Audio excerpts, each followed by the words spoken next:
You are my heart's need, not my distraction. Denis Diderot, the story of a philosopher and his hidden muse. Denis Diderot, the brilliant Enlightenment thinker and co-founder of the Monumental, was a man known for his razor-sharp intellect, fearless critiques of religion and monarchy, and groundbreaking ideas.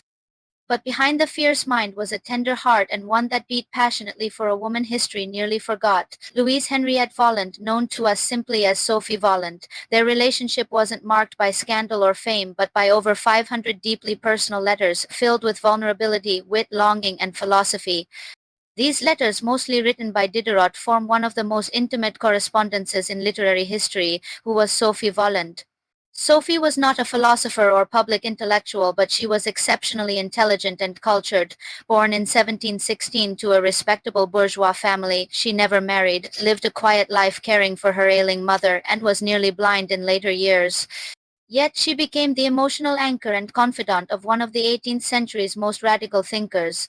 Diderot was already married to another woman, Antoinette Champion, with whom he had an unhappy relationship. Sophie, however, became the true love of his life, a love that defied convention. They likely met around 1755, and despite the conservative moralistic boundaries of French society, their relationship blossomed quietly but intensely. Though they could not live together, Diderot visited Sophie regularly, and when they were apart he wrote to her obsessively. His letters to her are full of raw emotional longing, day-to-day thoughts on books, politics, and art, deep philosophical reflections, updates on his work, on the jealousy, affection, frustration, desire.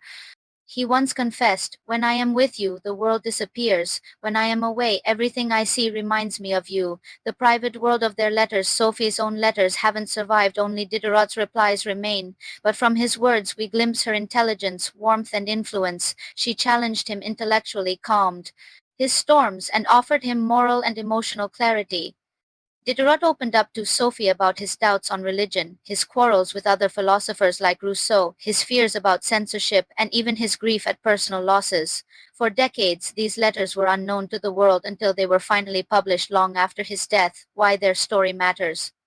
Diderot's correspondence with Sophie Volland reveals the deeply human side of an Enlightenment giant. He wasn't just a philosopher railing against tyranny, he was a man vulnerable to love, jealousy, tenderness, and loneliness. Their relationship shows how emotional intimacy can inspire intellectual courage that behind even the most public minds there are private hearts.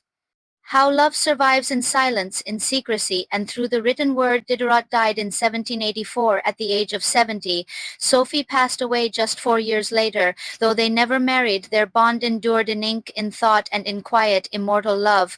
Final words, my dear Sophie, I live in your heart, that is the only place I am truly free. Diderot.